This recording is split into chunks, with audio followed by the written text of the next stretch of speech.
Hey everyone, today I'm going to show you how to use ADP Workforce Now Payroll processing.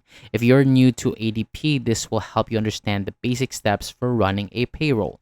So first, open up your browser and go to ADP Workforce Now Sign In page. So enter your user ID and password, then sign in. If it is your first time, follow the registration steps from your employer.